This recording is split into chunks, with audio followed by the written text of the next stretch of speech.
երեք ազգային ժողովի մուտքերի մոտ մեր մասած տհաճ միջադեպ եղավ, որի մասին ուզում եմ կարճ անդրադառնալ, որ բոլոր տեսակի ստահոդ լուրերը եւ խեղաթյուրումներին վերջ տամ։ Դուք կարծում եմ շատերդ գիտեք, թե ինչ տեղի ունեցավ ազգային ժողովի նախագահ Ալեն Սիմոնյանի հետ, երբ նա դուրս էր գալի Դեմիրճան մուտքով։ Ես իհարկե մեծագույն ցավ եմ ապրում, որ հասել ենք մի կետ, երբ որ ինչ-որ մեկը կապ չունի ով ինչ անցյալով, որոշում է, որ ինքը կարող է վիրավորել, կարող է հայհոյել պետության, խորհրդարանի, նախագահին, պատգամավորին։ Ուրեմն մենք շատ մտածելու տեղ ունենք։ Ալեն Սիմոնյանի միջադեպից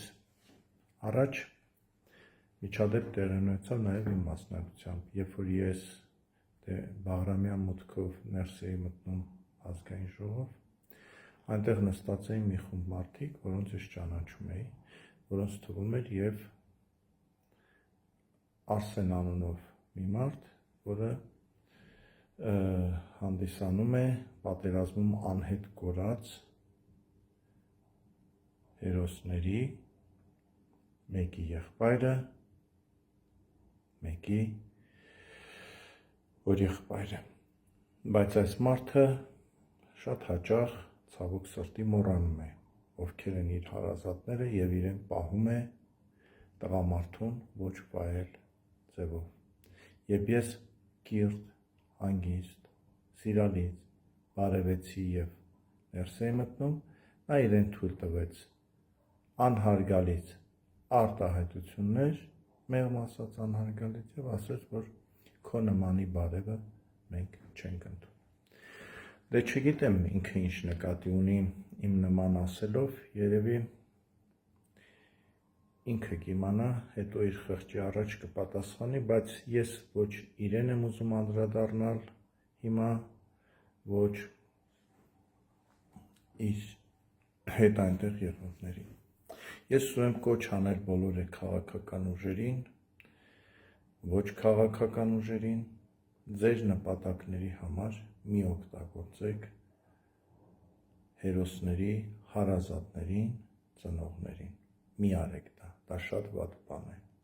Մի արեք, այդ մարդկանց մի դրդեք այնպիսի գործողությունների, որոնց համար իրենք հետո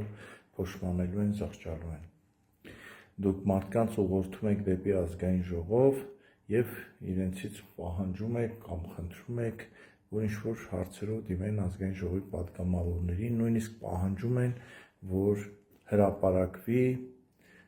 քննիչ հանձնաժողովի եզրակացությունը։ Ես հիշեցնեմ այն քննիչ հանձնաժողովի, որի աշխատանքները ընդդիմությունը բոյկոտեց, չմասնակցեց։ Ես ուղղակի հիմա չեմ հասկանում, ինչու եք ուզում հրապարակվի ազգային ժողովի զեկույցը, որը ընդդիմությունը բոյկոտում էր։ Այստեղ տրամաբանություն չկա, շատ թույլ քայլ է եւ առավել եւս մի օգտագործեք հերոսների հարազատներին։ Անդրադառնամ նաև Դեմիրճան մուտքի մոտ տեղի ունեցածին, ոմն մեկը, որին ես չէի ճանաչում, հեռախոսը վերցրած եկավ հետևիցս վազվզում էր եւ ասում, որ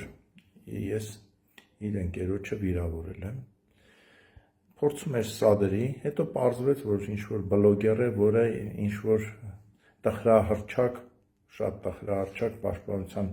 նախարար ենք ունեցել, դրա աշխատողն է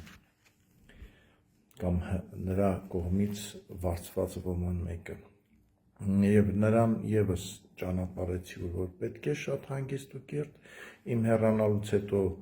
հայհոյանման ինչ-որ արտահայտություններ արեց, բայց ես կրկին կոչ եմ անում լրագրողներին հատկապես մի լուսաբանեք այդ մարդկանց, մի անդրադարձեք նրանց, փորձեք նրանց էությունը պարզել կամ մի պարզեք, այդ մարդիկ արժանի չեն դրան, փորձեք զբաղվել անհետ կորածների պահանջներով, իրական պահանջներով, եւ լրագրողներ, սիրելի լրագրողներ, եթե դուք իրոք մտածում եք մեր անհետ կորածների եւ նրանց ընտանիքների մասին, ապա ես ձեզ ասեմ, որ 8 տասնյակ ճանաչված մարմին գտնվում է հերացի բժշկական կենտրոնում եւ այդ հերոսների հարազատները այս կամ այն պատճառով հրաժարվում են վերցնել իրենց երեխաների մարմինները։ Փորձեք այդ հարցով զբաղվել, օգնել այդ ծնողներին, օգնել պետությանը, որ այդ մեծ ամոթից մենք ազատվենք, որովհետև ամոթ է պատերազմից 5 տարի հետո ունենալ 8 տասնյակ ճանաչված, ԴՆԹ-ով հաստատված մարմիններ, որոնց ծնողները հրաժարվում են այս կամ այն պատճառով վերցնել իրենց երեխաների մարմինները։ Մենք քրիստոնյաներ ենք, քրիստոնյա երկիր ենք, եկեք մեզ պահենք համապատասխան ձևով։ Խնդրում եմ եւ պաշտոնյաներին այս հարցում լինել հետևողական, չի կարելի թողնել, որ այդ տղաների մարմինները, մասունքները մնան բժշկական կենտրոնում։ Իրենք պետք է քրիստոնյային վայել, հերոսին վայել, ձևով ուղարկավորվեն։ Եկեք այդ մասին մտածենք եւ ոչ թե սենսացիաներ սարքենք, մեկին ուղարկենք ազգային ժողովի նախագահին հայոյի, հետո ասենք վայ, այս ոնց եղավ որ ազգային ժողովի նախագահը պատասխանեց, ոնց եղավ որ ազգային ժողովի պատգամավորը պատասխանեց խուլիգանությանը, ասենք ձեզ թվում է ազգային ժողովի նախագահը կամ պատգամավորը տղամարդ չի, մարդ չի, զգացողություններ, զգացմունքներ չունի, ինքնասիրություն չունի, ասենք պետք է իրեն հայոյեն, ինքն էլ ասի, այո, ժողովրդավարության շրջանակներում մենք ձեզ չպետք է պատասխանենք, ոչ մենք ձեզ պետք է պատասխանենք, բայց շատ ավելի լավ կլինի, որ պետությունը եւ մենք խորհրդարանը եւ կառավարությունը մտածենք, որ այսուհետ եզրակացությունը։ Ես հիշեցնեմ այն քննիչ հանձնաժողովի, որի աշխատանքները ընդդիմությունը բոյկոտեց, չմասնակցեց։ Ես ուղղակի հիմա չեմ հասկանում, ինչու եք ուզում հրապարակվի ազգային ժողովի զեկույցը, որը ընդդիմությունը բոյկոտում էր։ Այստեղ տրամաբանություն չկա, շատ թույլ քայլ է եւ առավել եւս մի օգտագործեք հերոսների հարազատներին։ Անդրադառնամ նաեւ Դեմիրճան մուտքի մոտ տեղի ունեցածին, ոմն մեկը, որին ես չէի ճանաչում, հեռախոսը վերցրած եկավ հետևիցս վազվզում էր եւ ասում, որ ես իր ընկերոջը վիրավորել եմ։ Փորձում էր սադրի, հետո պարզվեց, որ ինչ-որ բլոգեր է, որը ինչ-որ տխրահռչակ, շատ տխրահռչակ պաշտպանության նախարար ենք ունեցել, դրա աշխատողն է կամ նրա կողմից վարձված ոմն մեկը։ Եվ նրան եւս ճանապարհեցի, որ պետք է շատ հանգիստ ու կիրթ, իմ հեռանալուց հետո հայոյանման ինչ-որ արտահայտություններ արեց, բայց ես կրկին կոչ եմ անում լրագրողներին հատկապես մի լուսաբանեք այդ մարդկանց, մի անդրադարձեք նրանց, փորձեք նրանց էությունը պարզել կամ մի պարզեք, այդ մարդիկ արժանի չեն դրան, փորձեք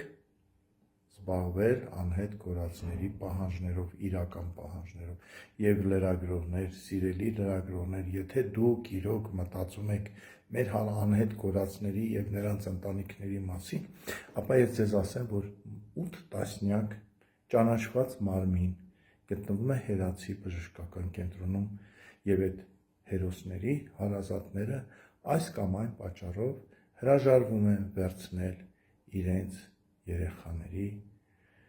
մարմինները։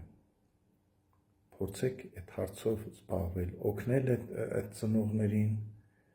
օգնել պետությանը, որ այդ մեծ ամոթից մենք ազատվենք, որովհետև ամոթ է պատերազմից 5 տարի հետո ունենալ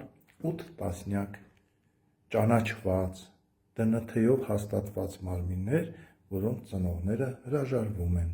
այս կամ այն պատճառով վերցնել իրենց երեխաների մարմինները։ Մենք քրիստոնյաներ ենք, քրիստոնյա երկիր ենք, եկեք մեզ պահենք համապատասխան ձևով։ Խնդրում եմ եւ պաշտոնյաներին այս հարցում լինել հետևողական, չի կարելի թողնել, որ այդ տղաների մարմինները, մասունքները մնան բժշկական կենտրոնում։ Իրենք պետք է քրիստոնյային վայել, հերոսին վայել, ձևով ուղարկավորվեն։ Եկեք այդ մասին մտածենք եւ ոչ թե սենսացիաներ սարքենք, մեկին ուղարկենք ազգային ժողովի նախագահին հայոյի, հետո ասենք վայ, այս ոնց եղավ որ ազգային ժողովի նախագահը պատասխանեց, ոնց եղավ որ ազգային ժողովի падգամավորը պատասխանեց խուլիգանությանը, ասենք ձեզ թվում է ազգային ժողովի նախագահը կամ падգամավորը տղամարդ չի, զգացողություններ, զգացմունքներ չունի, ինքնասիրություն չունի, ասենք պետք է իրեն հայոյեն, ինքն էլ ասի, այո, ժողովրդավարության շրջանակներում մենք ձեզ չպետք է պատասխանենք, ոչ մենք ձեզ պետք է պատասխանենք, բայց շատ ավելի լավ կլինի, որ պետությունը եւ մենք խորհրդարանը եւ կառավարությունը մտածենք, որ այսուհետ սեռական բնույթ կրող հայոյանքները